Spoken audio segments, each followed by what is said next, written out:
Fotoğrafçılık tabii büyük bir derya. Fotoğraf sanatıyla ilgilenmek ta çocukluktan beri işte anı fotoğraflarıyla başlıyor. İnsan yani neredeyse bütün insanlar öyledir. Tabii bizim de babamın bana aldığı bir tane FET 35 Rus malı bir fotoğraf makinesi vardı. Çocukluk itibariyle işte filmli makinelerle başladık ama asıl amatör ruhla işte fotoğraf sanatına dalmak 2009 yılına tekabül ediyor. İstanbul'da ilk fotoğraf makinemi almıştım.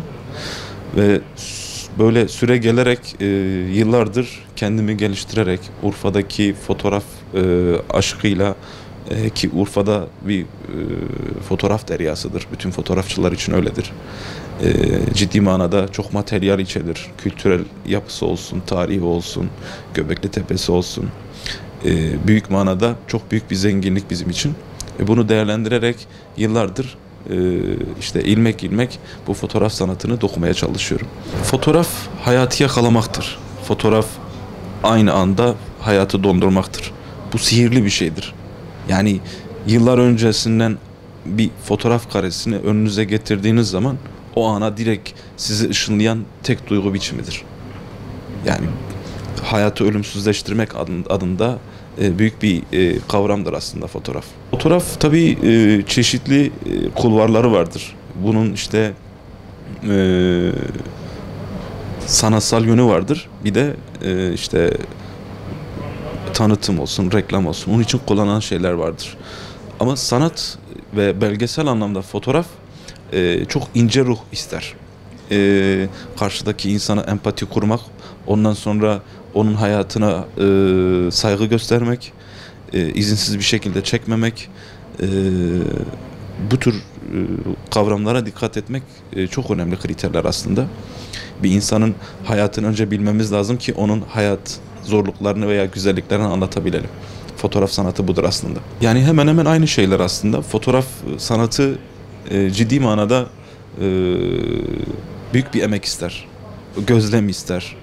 Görsel zeka ister.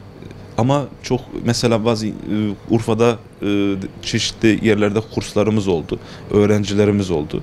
Onlara her zaman söylemişizdir. Bıkmayın. Yani bir şeyleri böyle tam yerine getirememişken bir anda soğuyorlar. Hayır, soğumayın, bırakmayın. Sıkı sıkı sarıldığınız zaman fotoğraf sizi bayağı başka yerlere götürüyor. Hayat felsefenizi değiştiriyor. Hayata bakış açınızı değiştiriyor. Yani düşünün, bir doğada herhangi daha önce bir kelebek fotoğrafı çekmediyseniz bir kelebek gördüğünüzde kelebek dersiniz. Ama fotoğraf çekmeye başladığınızda o kelebeğin cinsini, ailesini, familyasına kadar öğrenmek gibi bir araştırmanız oluyor. Yani bu çok güzel bir şey aslında. Hayatı irdelettiriyor size fotoğraf sanatı.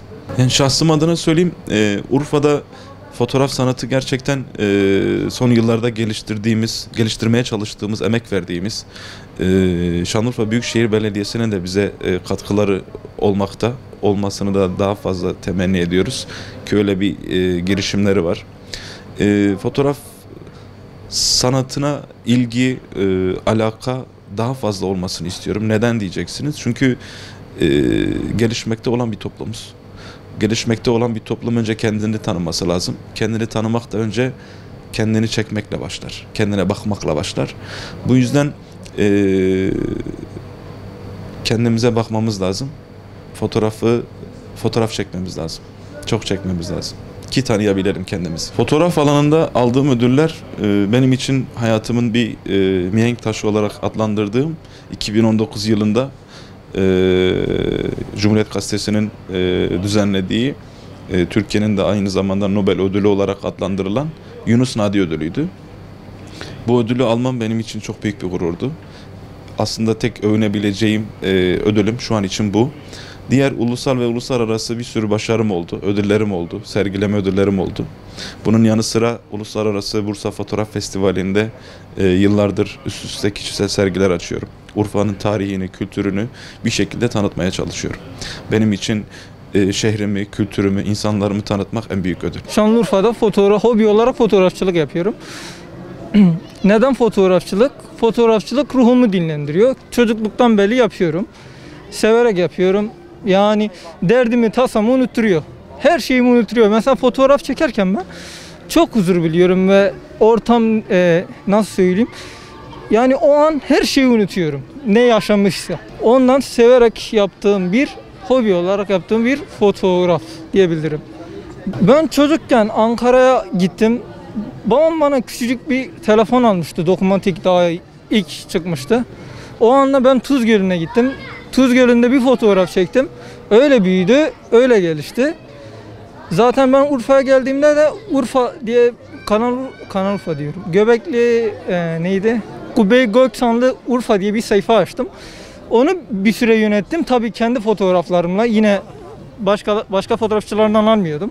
Kendim çekerek şey yapıyordum. Sonra o şey yaptım. Ben onu kapattım ve kendi adıma bir sayfa açtım. Musa Çolak diye Instagram üzerinden. Orada fotoğraflarımı çekip paylaşıyorum takipçilere öyle.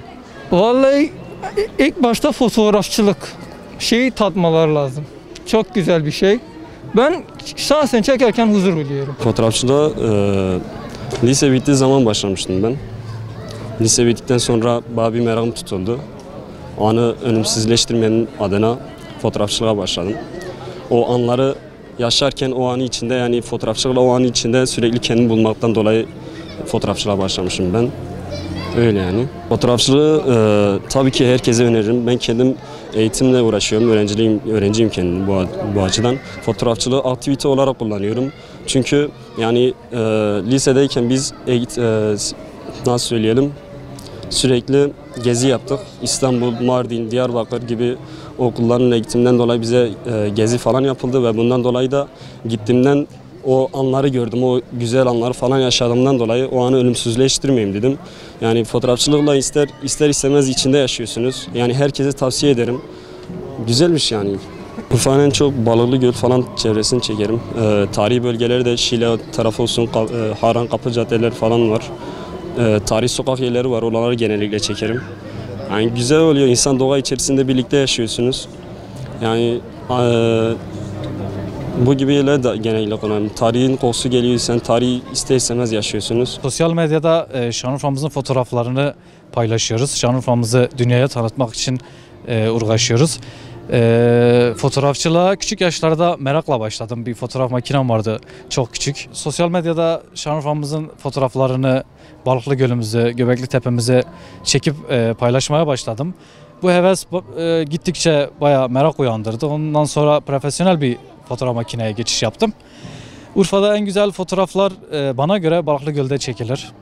Ben genellikle Balıklı Göl'de çekerim. Eğer kültürü, lezzeti, sanatı, müziği, tarihi solumak, geçmişin ve geleceğin güzelliklerine şahit olmak istiyorsan Urfa'ya gel.